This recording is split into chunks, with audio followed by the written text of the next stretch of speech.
When Electronic Arts revealed Star Wars Battlefront 2, there was excitement, mainly because it actually felt like a lot of the mistakes that were featured in Star Wars Battlefront, the 2015 installment, were going to be fixed this time around. We even get a single player experience that may only be about 6 or 7 hours, but I mean at least it's featured. The biggest thing that many fans are excited by is free updates. This will prevent the community from getting split up. It will allow players to enjoy and play the game a lot longer. As the creative director Bernd Deemer stated, the company replaced the Season Pass system of paid expansion of content because that system was determined to have fragmented the player community of the 2015 predecessor game. Now, the most notable game that has made pretty good use with this feature is Grand Theft Auto Online, which, as some of you know, has resulted in Grand Theft Auto 5 selling over 85 million copies and becoming the best-selling game of all time in the United States. The microtransactions that are featured in the form of shark cards in that game has brought in boatloads of money that certainly is alluring to other publishers like EA, Warner Brothers, Activision, and Ubisoft. The one big difference between Grand Theft Auto Online and Star Wars Battlefront 2 is that Battlefront 2 handles its microtransactions much differently, and what many players have considered greed on EA's part. Heading back to early October when Star Wars Battlefront 2's beta was taking place, players got their first look at the ugly loot box system, which comes in various types of boxes or crates that give you star cards or crafting parts,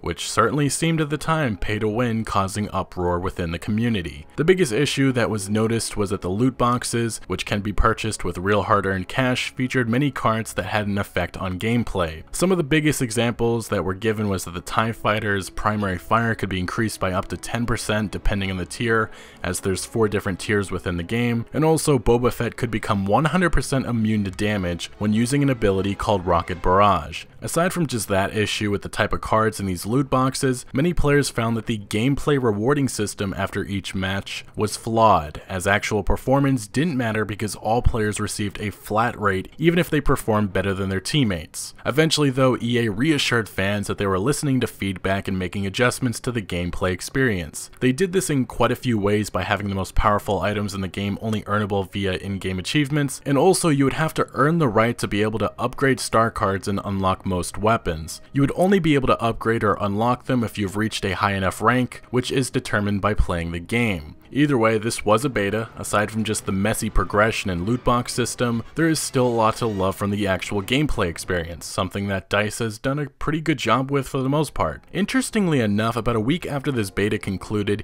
EA Motive's Chris Matthews stated that fear surrounding Battlefront 2's microtransactions are understandable. In his full statement, he said, quote unquote, "Right now there have been games that exploit players, and there have been games that have done it in better ways. DICE is taking great care to make sure that star cards and the way that they work give you more options in battle. Terms like pay to win and stuff like that are hard to dodge, but the guys are doing a really incredible job of trying to balance that system." Which, let's be honest, it's only difficult to dodge because there are gameplay affecting cards that can be purchased for real money. Either way, it's not these developers' fault, it's the nice business suits over at EA that want to suck as much money out of you and I as possible, and are the real people behind these decisions. Even one former BioWare developer admitted that, saying that EA could care less about players' enjoyment.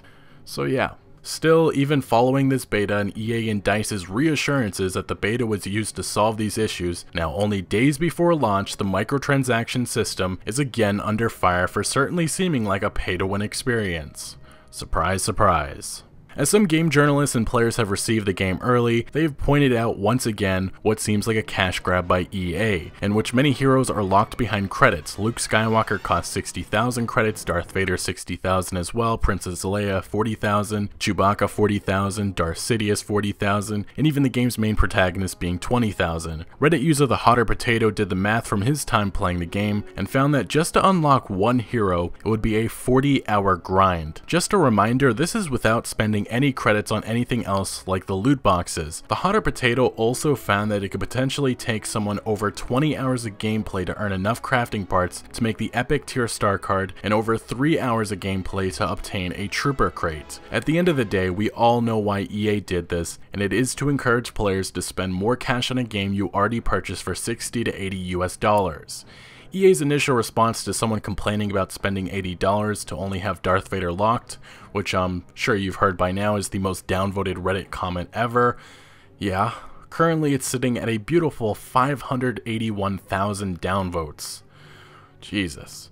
I won't read the whole comment, but the first sentence, quote, "The intent is to provide players with a sense of pride and accomplishment for unlocking different heroes," unquote, which honestly probably is bullshit! Not the best way to describe a system in which players can open their wallets and spend a ton of money just to maybe unlock 2 of the most notable Star Wars characters, or spend, 170 plus hours of in-game playing time to unlock all the heroes. Again, this math was done by the Hotter Potato, who spent some time playing the game and found that it would take about 7 days of gameplay to earn all the heroes. Anyway, following that, this story does not stop there, because Electronic Arts, after the universal anger that came because of this anti-consumer decision, finally did something smart, announcing on their blog, quote unquote, "So we're reducing the amount of credits needed to unlock the top heroes by 75%. Luke Skywalker and Darth Vader will now be available for 15,000 credits, Darth Sidious, Chewbacca, and Princess Leia for 10,000 credits, and the game's protagonist at 5,000 credits. Based on what we've seen in the trial, the amount will make earning these heroes an achievement, but one that will be accessible for all players."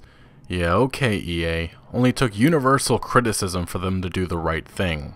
Crazy. A small update to this story is, while Electronic Arts or EA may have reduced the credits needed for the top heroes, Game Informer is reporting that certain rewards like completing the single player part of the game, which originally gave 20,000 credits, has now been reduced by 75% to 5,000 credits, which I will say is okay or alright if that's all they adjusted, as some have said that this move was done because the single player credits were supposed to be used to get the game's protagonist, whom originally cost 20,000 credits to now is, like I said before, 5,000 credits. I will say this has just been a disaster for Electronic Arts, and I'm honestly surprised a company this huge would not expect players to get angry over being forced to open their wallets, after already paying at least $60. Middle-earth Shadow of War should have been a lesson, but I guess not, and so far reviewers like Game Informer are saying that the loot boxes and microtransactions are some of their biggest complaints of the game, and also that the story is unoriginal, which is just disappointing news to my ears.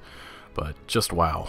The ugly truth is that EA has already destroyed and killed this experience for many players. Personally, this was a game I was looking forward to, but now probably pass on it, or maybe rent it for the single player experience. Microtransactions are a hot topic right now, and as I mentioned earlier, EA Motive's Chris Matthews said last month, "Right now there have been games that exploit players," and I will not finish the rest of that quote because that line alone for many sums up what Star Wars Battlefront 2 is so far. I got into a disagreement with an EA developer about this topic, in which he defended this pay-to-win route, before EA went ahead after all the backlash and adjusted all the heroes to an appropriate price.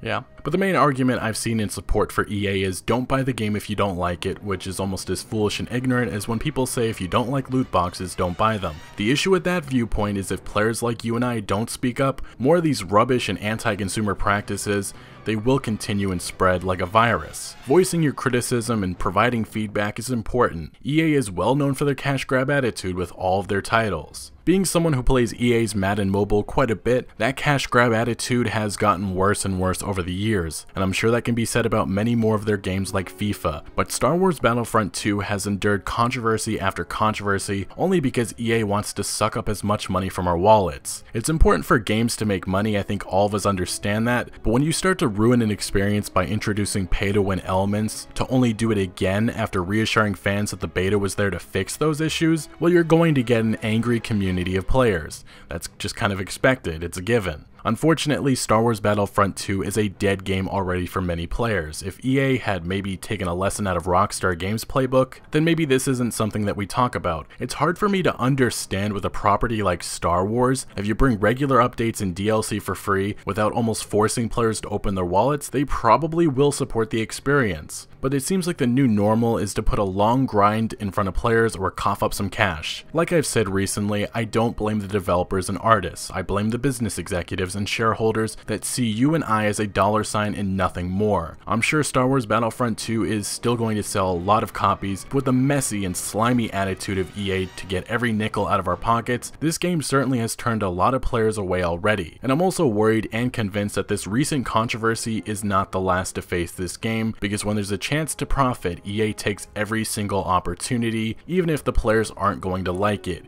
which is the ugly truth. Anyway guys, thank you for watching. What do you make of Star Wars Battlefront 2 so far? Maybe you have a differing opinion, let me know in the comment section below. And if you did enjoy this video or found any informative value, make sure to smack that like button and consider subscribing for a lot more videos on upcoming games, and I'll see you later.